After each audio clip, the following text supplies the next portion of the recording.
Welcome to a new installation video from your friends at MTX Audio. Today we're going to walk you through how to install one of our brand new Polaris RZR kits. So stay tuned and we'll get you through it.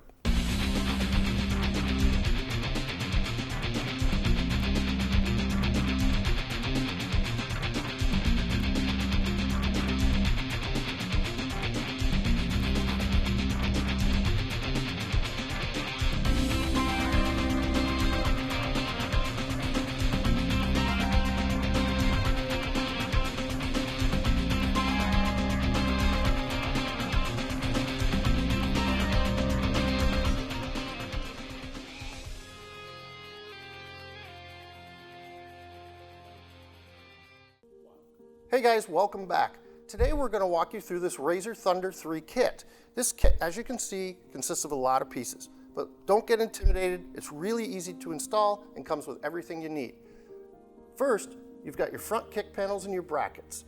Then you have a 4-channel amplifier, a monoblock amplifier that'll drive your 10-inch subwoofer that's either sealed or ported, which we'll get into later, your head unit, your dash kit, your RGB controller, and all the hardware you need. On this install video, we're going to be installing it on this Polaris XP behind me. The first thing we need to do to get started is remove the hood. You do this by turning the 2 plastic claps, one on each side, and slide the hood back towards you. What this allows is access to the distribution block underneath the hood that we'll need later. Next, we're going to move to the center of the dash and remove the 2 plastic rivets that hold your upper pocket in. In order to take the dash off, it's 4 T40 Torx bolts, 2 on each side. Once you remove them, the rest of the dash just simply clips off by pulling up and out. Now that we've removed the upper part of the dashboard, we're going to remove the T40 on the back of the pocket and then slide it out of the front of the dash. Now that we've got the pocket out of the dash, we're going to go ahead and start the assembly of our dash kit. Align the radio with the 4 threaded studs in the back of the kit. Snap the radio into place until it sits flush on the front. Next, secure with the supplied 5.5mm nuts. Once the radio is secured, we're going to go ahead and slide on our speed clips, which are going to lock the kit into the dash. You may notice a difference in these 2 pockets that I have here. This is out of the 2019 and newer Polaris RZR, and this is out of the 18 and older. Now, to make this kit work the best and be seamless in this install, we suggest you pick up one of these 18 and older pockets, either from your local Polaris dealer or online. Now that we got the kit and radio assembled, we're going to go ahead and prep our pocket for installation. Now I went ahead and took the speed clip and the LED holder off our 2019 pocket and installed it here on this 2018 pocket. Now the next step is we get to drill a hole. We like to drill a 1 3/4 inch hole to allow for all our wirings and the plug to come through with ease. The next step we're going to have to do is remove the bottom portion of our dash. In order to do that, we're going to need to first remove the T-handle, the 2 T40 screws at the top of the dashboard,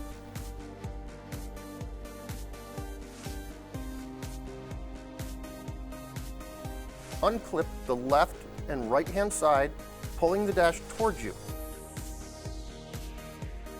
Unclip all your switches.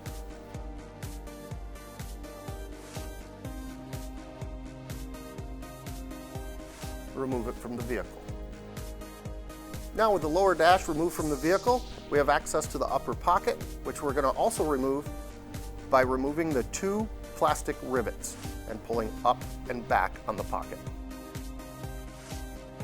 Now that we have the whole front end of the vehicle cleared, let's go ahead and remove the seats. To do this, we're going to release it from the rear using the factory clip, lean it slightly forward, and slide it back. This is going to work the same on all 4 seats.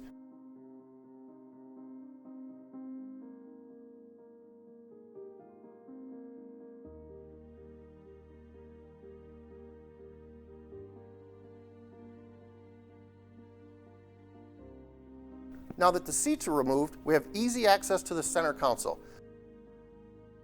We're going to remove the 5 T40 screws, 3 in the front section of the center console, 2 in the rear, and the rest of the plastic clips.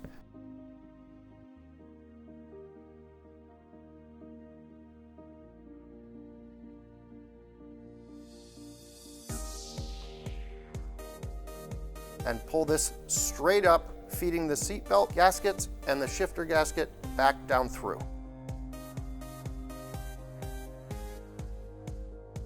For the rear part of the center console, you'll need to remove 2 T40 Torx and 4 plastic rivet clips.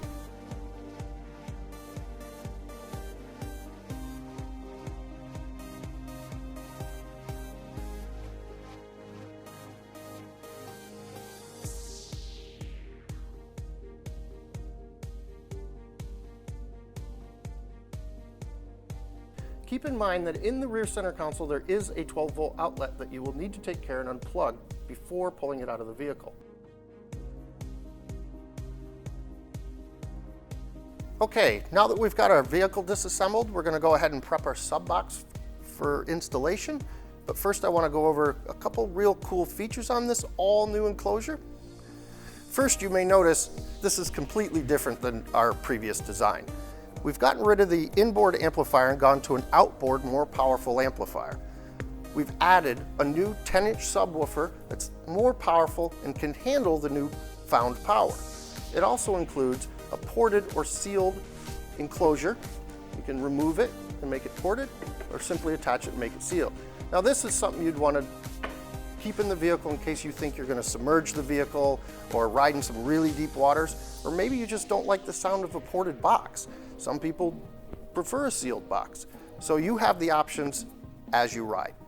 Also, you'll see we've added a new thicker foam all the way around all the contact points of the subwoofer enclosure. So when this is installed, it compresses against the vehicle to eliminate as many rattles as possible.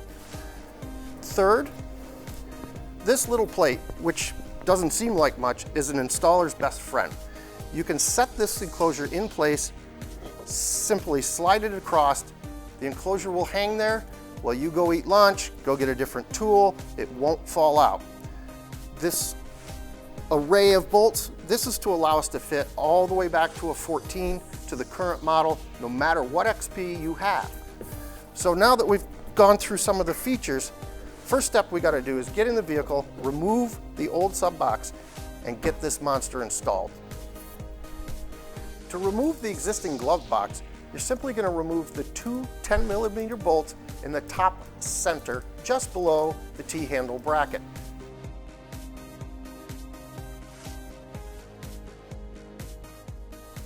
Once the bolts are removed, simply pull it towards you. We need to remove one bolt from the firewall. It's located directly above the passenger side left footrest. When prepping the subwoofer enclosure for installation, use the larger of the 2 brackets supplied. Insert the bracket into the recess on the top of the subwoofer enclosure. Using a 10mm bolt, insert it into the slot on the subwoofer side of the enclosure. Hand tighten, allowing the bracket to still slide. To install the subwoofer box, insert the enclosure underneath the T-handle grab bar, push firmly upward and against the back wall. Slide the bracket over, insert a second 10mm bolt in the center slot of the bracket.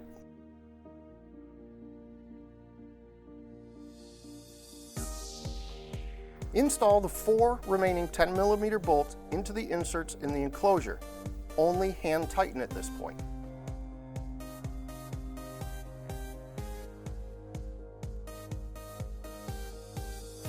You're going to insert the lower screw into the hole where you removed the initial T40 from over the left footrest on the passenger side. Tighten it all the way down. Return to the top of the enclosure and tighten all your hardware. All right, we're ready to install our amplifiers into the vehicle. When you get this kit, it comes with all the supplied brackets you need. Everything from the 14 to the 18 model, the 19 on up. In this particular case, we're doing a 2019 XP here, so we're going to use our new stack system. Basically, it's 2 pieces that stack together to allow you to install 2 amplifiers. Now this vehicle, we're going to hang this up underneath the steering column. It keeps it out of the way of all the computers you'll find underneath the dash, the power steering, and everything else. I'm going to go ahead and assemble this on the bench, which is what I suggest you do. And along the way, I'm going to place the amplifiers in a certain way that will allow you to tune this vehicle when the amplifier rack is installed. Using the bottom plate of the amplifier mount, the one with a hole in it, mount your 600.1 subwoofer amplifier with the gains at the flat side of the amplifier bracket. Install your 4 screws. Make sure to leave them loose so that you can center all the existing holes on the amplifier. Now that you have all 4 screws in, tighten down and install your top plate.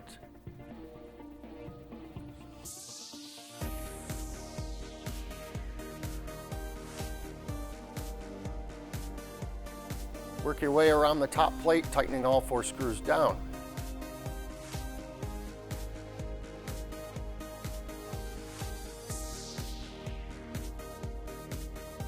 Again, line your 4-channel amp up with the gains to the outside, the same as the 600.1. This will allow you access to the gains once the amplifier rack is installed into the vehicle.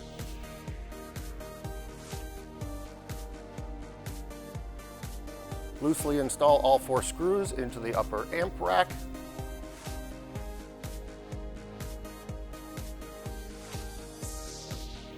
Tighten down once all 4 screws are in.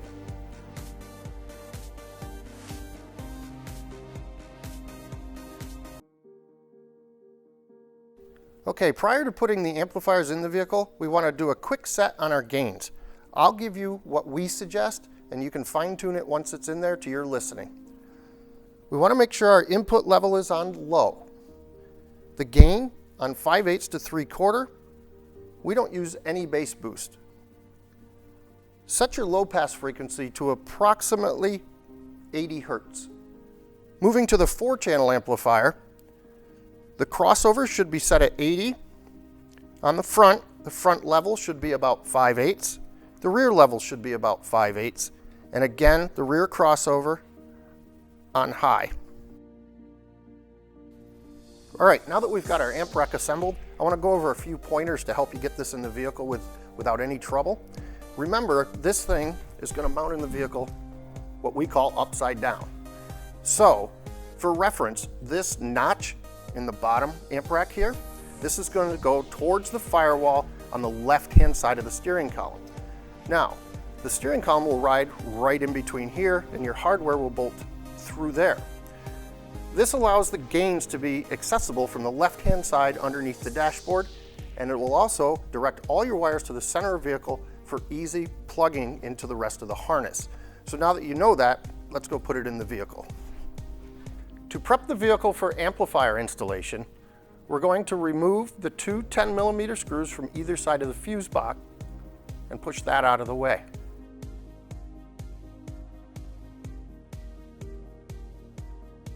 We're also going to remove the power steering cover, which is 2 T25 Torx. To make it easier on us, we like to unplug the instrument cluster and push all the wiring away. With the amp rack in hand, you're going to want to slide it wires end up between the power steering and the fuse block bracket, remembering to keep the notch towards the left front of the vehicle. The upright tabs on the amplifier bracket will slide on either side of the steering column and lock into place. Once you have it locked into place, you're going to want to install your 2 long 10mm bolts through the corresponding holes.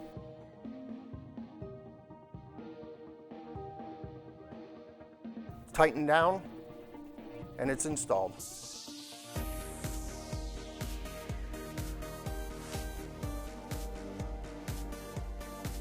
Once you have your bolts tightened, go ahead and reinstall the fuse block.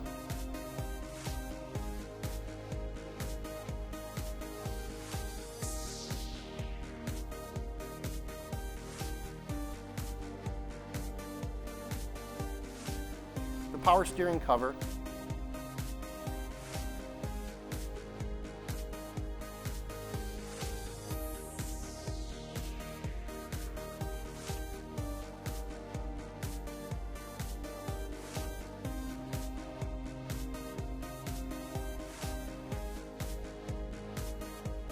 and return all your wiring to the instrument cluster. Now that that's done, we can move on to the next step. With the subwoofer enclosure and the amp rack installed, we're going to go ahead and reinstall the bottom of our dash and go ahead and connect all our switches as well.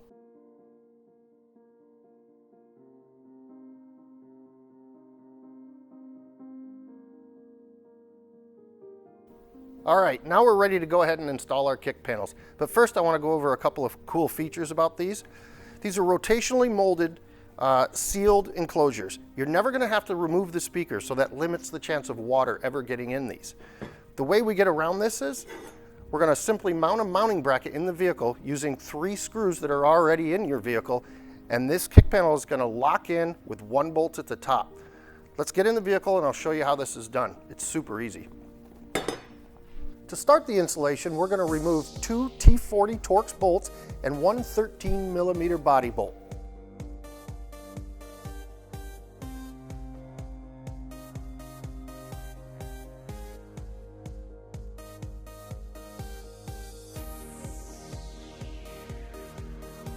Now that we've got the bolts removed, we're going to line our bracket with the holes that the bolts came out of and return all the hardware we just took out, locking the bracket into the vehicle.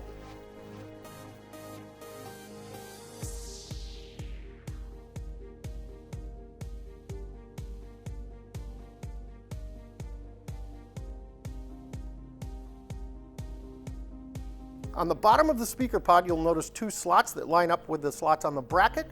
You're going to set that in place and lean it back towards the vehicle, putting your top bolt in to secure it.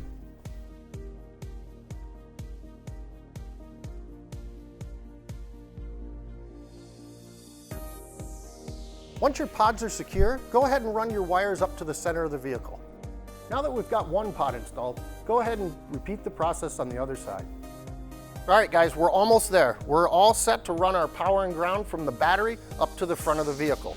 Starting at the battery, we're going to run the wire forward right along with the factory wiring loom. We want to make sure we avoid any moving parts, so we're going to tie it tight to that loom, avoiding the shifter linkage or the drive shaft that's underneath there. We're then going to feed the amplifier end of this harness into the underhood area. We're going to pull it up to the top to the initial grommet that passes through the vehicle and feed it through there. All right guys, let's take a second to talk about the harnesses we're going to use in this kit. You've seen the radio harness. Obviously you've got power and ground for it. You're going to notice there's some high output plugs here. We're not going to use them in this kit, but for every Thunder kit that we make, it'll be the same harness. You have an RGB connection. Again, we're not going to use that in this kit. Your remote turn on, we are going to use. You also have your amplifier input plug. This is ready to be plugged in. There's nothing to do here. And then we have the amplifier output plug. In this case, we have to add our RGB controller because we want every speaker to be controlled simultaneously. So what I'm going to do is, since our plugs are ready to go, I'm going to go ahead and show you how to hook up your RGB controller. Every one of our Thunder kits is going to come with its own RGB controller. This kit's real simple. Comes with a remote control and your RGB controller pack. Now the ring terminal connection came with your kick panels. You should have gotten this ring terminal and 2 little solder and seal connectors. We're going to need to connect these together. This is really simple to do. You need a simple butane torch or a heat gun. I like playing with fire, so this is what we're using. We're going to go ahead and do that for you and then make our final connections. All right, the first thing we're going to do is we're going to attach this pigtail to our RGB controller module using the solder and seal connectors.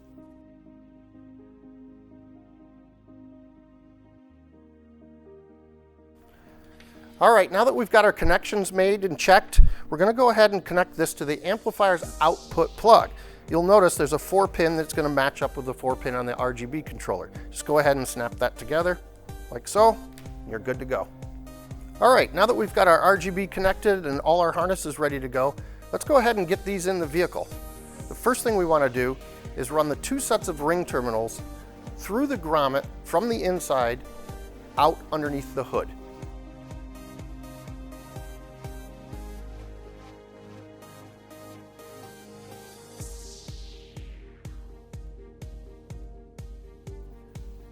Next, we would want to connect the blue remote wire to both of the amplifiers.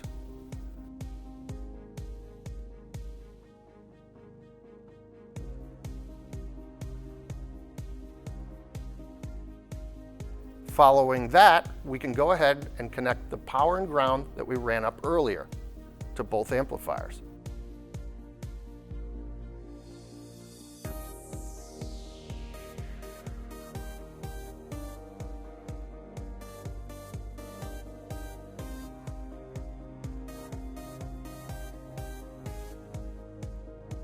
Next, we can connect the amplifier's output to the left and right kick panel speaker plugs.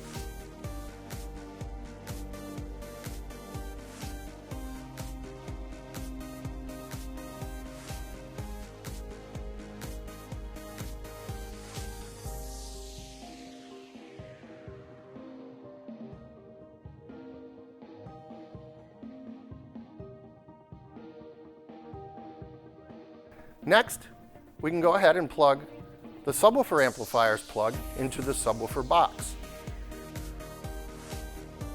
And last, we will connect the input harness to the subwoofer amplifier and 4-channel amplifier.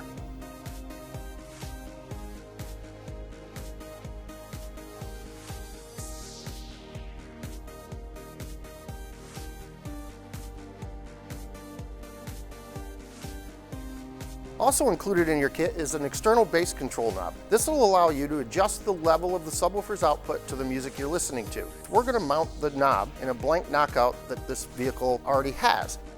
Your EBC will plug into a 3.5mm female that's located with the RCA outputs on the amplifier. With our connections made, now it's time to install the radio. Start by feeding the radio harness and the RCA input to the amplifiers down through the pocket location.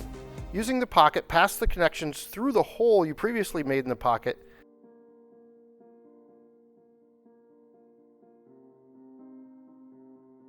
and seat the pocket into the dash. After we snap the pocket in, we're going to go ahead and reattach the rear brace bolt. Next, we're going to connect the harness and the RCAs to the back of the radio.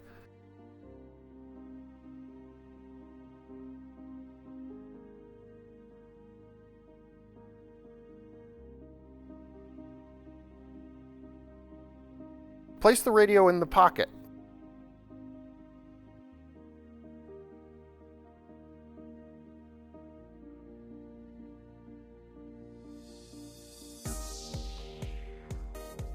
Go ahead and secure the radio with the supplied bolts.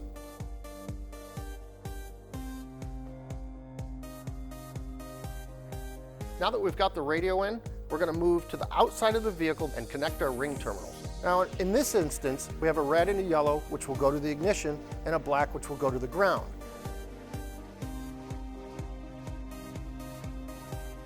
As a side note, if there is no ground cable on your fuse block, you can use one of the brass bolts to the outside of the terminal. After we've connected our ring terminals, we're going to go ahead and make our connections back at the battery.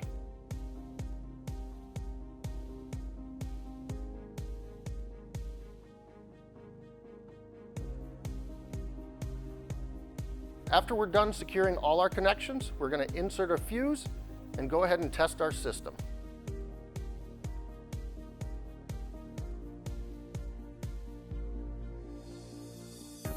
With all the functions checked and everything working, let's go ahead and reassemble the vehicle.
Well, now that you've done this install with me, you can see it's really easy, nice, simple, plug and play. It answers all your questions as you go. But feel free to hit us up if you have any questions, either on our tech line or on Facebook. But for now, let's put our tools away and go out and have some fun.